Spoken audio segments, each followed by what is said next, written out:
ಎಲ್ರಿಗೂ ನಮಸ್ಕಾರ, welcome back to my YouTube channel. Gruhalakshmi 2000 ಜಮೆ ಆಯಿತು ಸ್ನೇಹಿತರೆ. ಇವತ್ತು ಜಮೆ ಆಯಿತು. ಪ್ರತಿಯೊಬ್ಬರಿಗೂ ನನ್ನ ಕಡೆಯಿಂದ ಎಲ್ರಿಗೂ ಕಂಗ್ರ್ಯಾಚುಲೇಷನ್ಸ್ ಅಂತ ಹೇಳಲಿಕ್ಕೆ ಇಷ್ಟಪಡ್ತೇನೆ. ಯಾಕಂತಂದರೆ ಇವತ್ತು ಹಣ ಜಮೆ ಆಗಿದೆ, ಎಲ್ರಿಗೂ ಹಣ ಬಂದಿದೆ. ನೋಡ್ಕೊಳ್ಳಿ, ಒಂದು ಬಾರಿ ಹಣ ಬಂದಿಲ್ಲ ಅಂತಂದರೆ ದಯವಿಟ್ಟು ಕಮೆಂಟ್ ಮಾಡ್ಕೊಳ್ಳಿ ಸ್ನೇಹಿತರೆ. ತುಂಬ ಜನ ಕೇಳಿದ್ರಿ, ತುಂಬ ಜನ ಕಮೆಂಟ್ ಮಾಡಿದ್ರಿ, ತುಂಬ ಜನ ನನ್ನ ಹತ್ರ ಕೇಳಿದ್ರಿ. ನಾನು ಹೇಳಿದ್ದೆ ನಿಮಗೆ ಹಣ ಬರುತ್ತೆ ಹಾಗೆ ಹೀಗೆ ಅಂತ. ಆದರೆ ತುಂಬ ಜನ ನಂಬಿರಲಿಲ್ಲ. ಇವಾಗ ತುಂಬ ಜನರಿಗೆ ಅರ್ಥ ಆಗಿರ್ಬೋದು ಹಣ ಬಂದಿದೆ ಏನು ಕತೆ ಅನ್ನುವಂಥದ್ದು. ತುಂಬ ಜನರಿಗೆ ಬರ್ದೇನೂ ಇರಬಹುದು. ಯಾಕೆ ಫಸ್ಟ್ ಹೇಳ್ತಾ ಇದ್ದೀನಿ ಅಂತಂದರೆ, ಇಲ್ಲಿ ನಾನು ನಿಮಗೆ ಯಾಕೆ ಫಸ್ಟ್ ಹೇಳ್ತಾ ಇದ್ದೀನಿ ಅಂತಂದರೆ, ಇಲ್ಲಿ ಕೆಲವರಿಗೆ ಹಣ ಬರ್ದೇನೂ ಇರ್ಬೋದು, ಹೇಳಲಿಕ್ಕಾಗೋದಿಲ್ಲ. ಹಾಗಾಗಿ ನೋಡೋಣ, ವಿಡಿಯೋವನ್ನು ಕೊನೆವರೆಗೂ ನೋಡಿ, ಲೈಕ್ ಮಾಡ್ಕೊಳ್ಳಿ, ಶೇರ್ ಮಾಡ್ಕೊಳ್ಳಿ, ಕಮೆಂಟ್ ಮಾಡ್ಕೊಳ್ಳಿ, ಸಬ್ಸ್ಕ್ರೈಬನ್ನು ಮಾಡ್ಕೊಳ್ಳಿ ಅಂತ ಹೇಳ್ತಾ ಬನ್ನಿ ಇವತ್ತೊಂದು ವಿಡಿಯೋವನ್ನು ಶುರು ಮಾಡೋಣ. ತುಂಬ ಜನ ಕಮೆಂಟ್ ಮಾಡ್ತೀರಾ, ತುಂಬ ಜನ ಕೇಳ್ತೀರಾ ಹಣ ಬಂದಿಲ್ಲ, ನಮ್ಗೆ ಹಣ ಜಮೆ ಆಗಿಲ್ಲ, ಏನು ಸರ್ ಇದು ಸರ್ಕಾರದಿಂದ ಹಣ ಜಮೆ ಆಗ್ತಾ ಇಲ್ವಲ್ಲ ಅನ್ನುವಂಥದ್ದು ತುಂಬ ಜನ ಕೇಳಿದ್ರಿ. ತುಂಬ ಜನ ಕೇಳಿದ್ರಿ. ಯಾವ ಲೆವೆಲಿಗೆ ಕೇಳಿದ್ರಿ ಅಂತಂದರೆ ಪ್ರತಿಯೊಬ್ಬರು ಕೂಡ ಕೇಳಿದ್ರಿ ಹಣ ಬಂದಿಲ್ಲ, ರೇಷನ್ ಕಾರ್ಡ್ ಅಪ್ಡೇಟ್ ಆಗಿಲ್ಲ, ಪ್ಯಾನ್ ಕಾರ್ಡ್ ಅಪ್ಡೇಟ್ ಆಗಿಲ್ಲ, ಅದಾಗಿಲ್ಲ ಇದಕ್ಕಿಲ್ಲ, ಪ್ರತಿಯೊಬ್ಬರು ಕೂಡ ಕೇಳಿದ್ರಿ. ನೀವು ಮಾಡ್ತಾ ಇರುವಂಥದ್ದು ತಪ್ಪಲ್ಲ, ನೀವೆಲ್ಲರೂ ಕೂಡ ಕೇಳ್ತಾ ಇರುವಂಥದ್ದು ನಿಮ್ಮ ಹಕ್ಕು ಅಂತ ನಾನು ಹೇಳಲಿಕ್ಕೆ ಇಷ್ಟಪಡ್ತೇನೆ. ಯಾಕಂತಂದರೆ ನೀವು ಕೇಳ್ತಾ ಇರುವಂಥದ್ದು, ಈಗ ನಮಗೆ ಸರ್ಕಾರಕ್ಕೆ ಕೇಳ್ತಾ ಇರುವಂಥದ್ದು, ಪ್ರಶ್ನೆ ಮಾಡ್ತಾ ಇರುವಂಥದ್ದು ಹಣ ಬಂದಿಲ್ಲ, ಹಣ ಜಮೆ ಆಗಿಲ್ಲ, ಯಾಕೆ ಹಣ ಜಮೆ ಆಗಿಲ್ಲ, ಏನು ಕತೆ ಅನ್ನುವಂಥದ್ರ ಬಗ್ಗೆ ತುಂಬ ಜನ ಕೇಳಿದ್ರು. ಫಸ್ಟ್ ಆಫ್ ಆಲ್ ಹೇಳುವಂಥದ್ದು, ರೇಷನ್ ಕಾರ್ಡ್ ಅಪ್ಡೇಟನ್ನು ಮಾಡಿ, ಪ್ಯಾನ್ ಕಾರ್ಡ್ ಅಪ್ಡೇಟನ್ನು ಮಾಡಿ, ಆಧಾರ್ ಕಾರ್ಡ್ ಅಪ್ಡೇಟನ್ನು ಮಾಡ್ಕೊಳ್ಳಿ. ಯಾರಿಗೆ ಹಣ ಜಮೆ ಆಗಿಲ್ಲ, ಏನು ಕತೆ ಅದ್ರ ಬಗ್ಗೆ ನಾನು ನಿಮ್ಗೆ ಹೇಳ್ತಾ ಹೋಗ್ತೀನಿ. ಇಲ್ಲಿ ಆಲ್ಮೋಸ್ಟ್ ಪ್ರತಿಯೊಬ್ಬರಿಗೂ ಜಮೆ ಆಗಿದೆ. ಒಂದಿಷ್ಟು ಜಿಲ್ಲೆಗಳ ಹೆಸರನ್ನು ಹೇಳ್ತೀನಿ, ನೋಟ್ ಮಾಡ್ಕೊಳ್ಳಿ. ಡೆಫಿನೆಟಾಗಿ ನಿಮ್ಗೆ ಹಣ ಬಂದರೂ ಬರ್ಬೋದು, ಬರ್ಬೋದಲ್ಲ, ಡೆಫಿನೆಟಾಗಿ ಹಣ ಬರುತ್ತೆ. ಆ್ಯಂಡ್ ಎಲ್ರಿಗೂ ಹಣ ಜಮೆ ಆಗುತ್ತೆ. ಆ್ಯಂಡ್ ಡೆಫಿನೆಟಾಗಿ ಎಲ್ಲರೂ ಕೂಡ ಒಂದು ಬಾರಿ ಕಮೆಂಟ್ ಬಾಕ್ಸಲ್ಲಿ ಬಂದ್ಬಿಟ್ಟು ಕಮೆಂಟ್ ಮಾಡಿ, ನಿಮ್ಮ ಅನಿಸಿಕೆ ಏನಿದೆ ಅದ್ರ ಬಗ್ಗೆ ತಿಳಿಸ್ಕೊಡಿ. ನನಗೆ ತಲೆಗೆಡ್ಸ್ಕೊಳ್ಳೋಂಥ ಅಗತ್ಯ ಇಲ್ಲ. ರೇಷನ್ ಕಾರ್ಡ್ ಅಪ್ಡೇಟನ್ನು ಮಾಡಿ, ಪ್ಯಾನ್ ಕಾರ್ಡ್ ಅಪ್ಡೇಟನ್ನು ಮಾಡಿ. ಆ್ಯಂಡ್ ಡೆಫಿನೆಟಾಗಿ ಎಲ್ರಿಗೂ ಕೂಡ ಹಣ ಜಮೆ ಆಗುತ್ತೆ ಅಂತ ನಾನು ಹೇಳಲಿಕ್ಕೆ ಇಷ್ಟಪಡ್ತೇನೆ ಸ್ನೇಹಿತರೆ. ಹಣ ಜಮೆ ಆಗಲ್ಲ, ಆ ರೀತಿ ಏನೂ ಇಲ್ಲ. ಡೆಫಿನೆಟಾಗಿ ಪ್ರತಿಯೊಬ್ಬರಿಗೂ ಹಣ ಜಮೆ ಆಗುತ್ತೆ, ಹಣ ಬರುತ್ತೆ. ಆ್ಯಂಡ್ ತಲೆ ಕೆಡ್ಸ್ಕೊಳ್ಳೋಂಥ ಅಗತ್ಯ ಇಲ್ಲ. ಪ್ಯಾನ್ ಕಾರ್ಡ್ ಅಪ್ಡೇಟನ್ನು ಮಾಡಿ, ಆಧಾರ್ ಕಾರ್ಡ್ ಅಪ್ಡೇಟನ್ನು ಮಾಡಿ, ರೇಷನ್ ಕಾರ್ಡ್ ಅಪ್ಡೇಟನ್ನು ಮಾಡಿ, ಈಸಿಲಿ ಪ್ರತಿಯೊಬ್ಬರು ಕೂಡ ಒಂದೊಳ್ಳೆ ಹಣವನ್ನು ಪಡೆದುಕೊಳ್ಬೋದು. ಆಗಲ್ಲ ಅಂತ ತುಂಬ ಜನ ಹೇಳ್ತಾರೆ. ಅದಕ್ಕೆಲ್ಲ ತಲೆ ಕೆಡ್ಸ್ಕೊಳ್ಳಿಕ್ಕೆ ಹೋಗ್ಬೇಡಿ. ರೇಷನ್ ಕಾರ್ಡ್ ಅಪ್ಡೇಟನ್ನು ಮಾಡಿ, ಪ್ಯಾನ್ ಕಾರ್ಡ್ ಅಪ್ಡೇಟನ್ನು ಮಾಡಿ, ಆಧಾರ್ ಕಾರ್ಡ್ ಅಪ್ಡೇಟನ್ನು ಮಾಡ್ಕೊಳ್ಳಿ.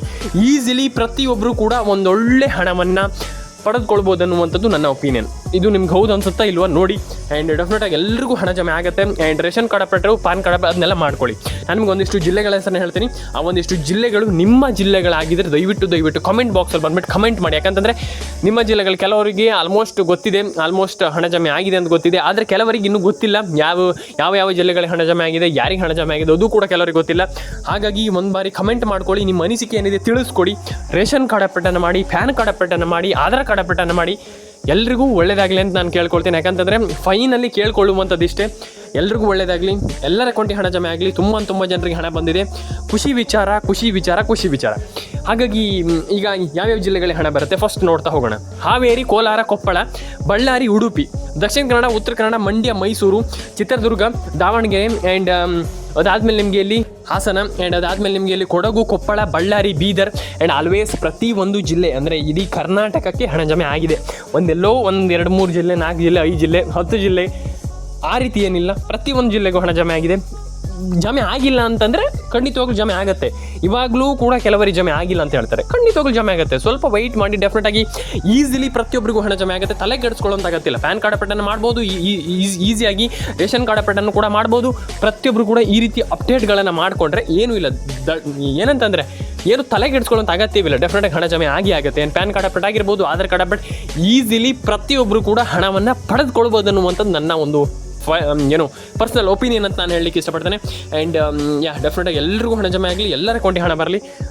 First of all PAN card ಅಪ್ಡೇಟನ್ನು ಮಾಡಿ, ಆಧಾರ್ ಕಾರ್ಡ್ ಅಪ್ಡೇಟನ್ನು ಮಾಡಿ, ರೇಷನ್ ಕಾರ್ಡ್ ಅಪ್ಡೇಟನ್ನು ಮಾಡಿ.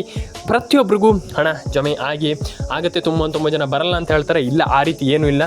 ಈಸಿಲಿ ಎಲ್ಲರೂ ಕೂಡ ಪ್ರತಿಯೊಬ್ಬರು ಕೂಡ ಸ್ಟೆಪ್ ಬೈ ಸ್ಟೆಪ್ ಹಾಗೇನೆ ನೀವು ಇಲ್ಲಿ ಹಣವನ್ನು ಪಡ್ಕೊಳ್ಳುವಂಥದ್ದು. ಒಂದೇ ಬಾರಿಗೆ ಒಂದಿಷ್ಟು ಜನರಿಗೆ ಬರುತ್ತೆ, ಒಂದೇ ಬಾರಿಗೆ ಅಷ್ಟು ಜನ ನೋ ವೇ. ಎಲ್ರಿಗೂ ಒಂದಿಷ್ಟು ಕಾಲಾವಕಾಶಗಳು ಅಂದರೆ ನಿಮಗೆ ಕಾಲಾವಕಾಶ ಸರ್ಕಾರ ಏನು ಕೊಡಲೇಬೇಕಾಗ್ತದೆ. ಆ್ಯಂಡ್ ಅದನ್ನು ಕೊಟ್ಟಾದಮೇಲೆ ಆಮೇಲೆ ಹಣವನ್ನು ಪಡ್ಕೊಳ್ಳುವಂಥದ್ದು. ಸ್ವಲ್ಪ ಕಾಲಾವಕಾಶ ಬೇಕಾಗ್ತದೆ. ಅದಾದಮೇಲೆ ನಿಮಗೆ ಪೇಮೆಂಟ್ ಆಗುತ್ತೆ. ಆ್ಯಂಡ್ ಡೆಬಿಟಿ ಮುಖಾಂತರ ಅದೇನೇ ಇರಲಿ. ಆದರೆ ನಾನು ಹೇಳುವಂಥದ್ದು ಡೆಫಿನೆಟಾಗಿ ಹಣ ಜಮೆ ಆಗುತ್ತೆ. What ever it is. First of all ನಿಮ್ಗೆ ಹಣ ಜಮೆ ಆಗಬೇಕಂತಂದರೆ ಪ್ಯಾನ್ ಕಾರ್ಡ್ ಅಪ್ಡೇಟನ್ನು ಮಾಡಬೇಕು, ಆಧಾರ್ ಕಾರ್ಡ್ ಅಪ್ಡೇಟನ್ನು ಮಾಡಬೇಕು. Easily you can get definitely ಮನಿಯನ್ನು ರಿಸೀವ್ ಮಾಡ್ಬೋದು. ನಾನು ಅದಕ್ಕೆ ಹೇಳುವಂಥದ್ದು ಪ್ರತಿ ಒಬ್ರಿಗೂ ಕೂಡ ಇಲ್ಲಿ ಎಲ್ರಿಗೂ ಹಣ ಜಮೆ ಆಗುತ್ತೆ. ಯಾರು ಕೂಡ ತುಂಬ ಜನ ಹೇಳ್ತಾರೆ ಇಲ್ಲ ನಮಗೆ ಬರಲ್ಲ, ನಮ್ಗೆ ಹಣ ಜಮೆ ಆಗಲ್ಲ ಅಂತ. ಇಲ್ಲ ಸ್ನೇಹಿತರೆ, ಪ್ರತಿ ಒಬ್ರಿಗೂ ಹಣ ಜಮೆ ಆಗುತ್ತೆ. ಎಲ್ಲರೂ ಕೂಡ ನಾನು ಹೇಳುವಂಥದ್ದು ಹಣ ಬಂದಿಲ್ಲ ಅಂದ ತಕ್ಷಣ ತಲೆ ಕೆಡಿಸ್ಕೊಳ್ಳೋಂಥ ಅಗತ್ಯ. ರೇಷನ್ ಕಾರ್ಡ್ ಅಪ್ಡೇಟ್ ಮಾಡಿ ಏನೇನು ಅಪ್ಡೇಟ್ಗಳಿದೆ ಕಂಪ್ಲೀಟ್ ಮಾಡ್ಕೊಳ್ಳಿ. ಈಸಿಲಿ ಪ್ರತಿಯೊಬ್ಬರು ಕೂಡ ಹಣವನ್ನು ಪಡ್ಕೊಳ್ಬೋದು. ತುಂಬ ಜನ ಹೇಳ್ತಾರೆ ಹಣ ಬರಲ್ಲ ಸರ್, ನಮ್ಗೆ ಹಣ ಬರಲ್ಲ ಸರ್ ಅಂತ. ನೋ ವೇ, ನಾನು ಎಲ್ರಿಗೂ ಹೇಳುವಂಥದ್ದು ಪ್ರತಿಯೊಬ್ಬರಿಗೂ ಹಣ ಜಮೆ ಆಗುತ್ತೆ. ಪ್ಯಾನ್ ಕಾರ್ಡ್ ಅಪ್ಡೇಟನ್ನು ಮಾಡಿ, ಆಧಾರ್ ಕಾರ್ಡ್ ಅಪ್ಡೇಟನ್ನು ಮಾಡಿ, ರೇಷನ್ ಕಾರ್ಡ್ ಅಪ್ಡೇಟನ್ನು ಮಾಡಿ, ಪ್ರತಿ ಒಬ್ಬರು ಕೂಡ ಏನಿಲ್ಲ ಅಂತಂದರೂ ಕೂಡ ಒಂದೊಳ್ಳೆ ಅಮೌಂಟನ್ನು ಪಡೆದುಕೊಳ್ಳಬಹುದು ಅನ್ನುವಂಥದ್ದು ಮೈ ಪರ್ಸ್ನಲ್ ಒಪಿನಿಯನ್ ಅಲ್ಲ, ಇದೆಲ್ಲರಿಗೂ ಗೊತ್ತಿದೆ. ಒಂದೊಳ್ಳೆ ಹಣವನ್ನು ಪಡ್ಕೊಳ್ಬೋದು, ಪ್ರತಿ ಒಬ್ಬರು ಕೂಡ ಹಣವನ್ನು ಪಡ್ಕೊಳ್ಳಿ ಅಂತ ಹೇಳ್ತಾ ಇವತ್ತು ನಾವು ಒಂದು ವಿಡಿಯೋವನ್ನು ಸ್ನೇಹಿತರೆ, ಇನ್ನೊಂದು ವಿಚಾರ ಏನಪ್ಪ ಅಂತಂದರೆ, ಇಲ್ಲಿ ಒಂದಿಷ್ಟು ಜನ ಕೇಳಿದ್ರಿ ಪ್ಯಾನ್ ಕಾರ್ಡ್ ಅಪ್ಡೇಟ್ ಆಗಿರ್ಬೋದು, ಆಧಾರ್ ಕಾರ್ಡ್ ಅಪ್ಡೇಟ್ ಆಗಿರ್ಬೋದು, ರೇಷನ್ ಕಾರ್ಡ್ ಅಪ್ಡೇಟ್ ಆಗಿರ್ಬೋದು. ತುಂಬ ಜನ ಕೇಳಿದ್ರಿ. ಕಮೆಂಟ್ ಬಾಕ್ಸಲ್ಲಿ ಕಮೆಂಟ್ ಮಾಡಿ. ನಾನು ಆಲ್ರೆಡಿ ನಿಮಗೆ ತುಂಬ ಜನ ಕೇಳಿದ್ರಿ ಹಣ ಜಮೆ ಆಗಿಲ್ಲ, ಹಣ ಬಂದಿಲ್ಲ, ಏನು ಮಾಡಬೇಕು, ಇದ್ರ ಬಗ್ಗೆ ಒಂದಿಷ್ಟು ನಮಗೆ ತಿಳಿಸ್ಕೊಡಿ ಅನ್ನುವಂಥದ್ದು. ನಾನು ಹೇಳುವಂಥದ್ದು ಇಷ್ಟೇ, ನೀವು ಹಣ ಬಂದಿಲ್ಲ ಅಂದ ತಕ್ಷಣ ಪ್ಯಾನಿಕ್ ಆಗುವಂಥ ಅವಶ್ಯಕತೆ ಇಲ್ಲ. ಪ್ಯಾನಿಕ್ ಆಗಬೇಡಿ. ಫಸ್ಟ್ ಆಫ್ ಆಲ್ ಥಿಂಕ್ ಮಾಡಿ, ಯಾರಿಗೆ ಹಣ ಜಮೆ ಆಗಿಲ್ಲ ಅದ್ರ ಬಗ್ಗೆ ಯೋಚನೆ ಮಾಡಿ, ಯಾರಿಗೆ ಹಣ ಜಮೆ ಆಗ್ತಾಯಿದೆ ಅದ್ರ ಬಗ್ಗೆ ಯೋಚನೆ ಮಾಡಿ.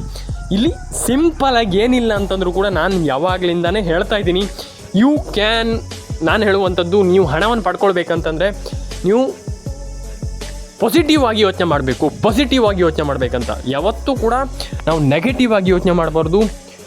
ಫಸ್ಟ್ಲಿ ಥಿಂಕ್ ಮಾಡಬೇಕೇನಪ್ಪ ಅಂತಂದರೆ ನಾವು ಪಾಸಿಟಿವ್ ಆಗಿ ಯೋಚನೆ ಮಾಡಬೇಕನ್ನುವಂಥದ್ದು. ಹಾಗಾಗಿ ನಾವು ಯಾವತ್ತೂ ಕೂಡ ಪಾಸಿಟಿವ್ ಆಗಿ ಯೋಚನೆ ಮಾಡಿ, ಆ್ಯಂಡ್ ಡೆಫಿನೆಟ್ ಆಗಿ ನಿಮ್ಮೆಲ್ಲರಿಗೂ ಹಣ ಜಮೆ ಆಗುತ್ತೆ. ತಲೆ ಕೆಡಿಸ್ಕೊಳ್ಳೋಂಥ ಅಗತ್ಯ ಇಲ್ಲ. ರೇಷನ್ ಕಾರ್ಡ್ ಅಪ್ಡೇಟನ್ನು ಮಾಡಿ, ಆಧಾರ್ ಕಾರ್ಡ್ ಅಪ್ಡೇಟನ್ನು ಮಾಡಿ, ಪ್ಯಾನ್ ಕಾರ್ಡ್ ಅಪ್ಡೇಟನ್ನು ಮಾಡಿ.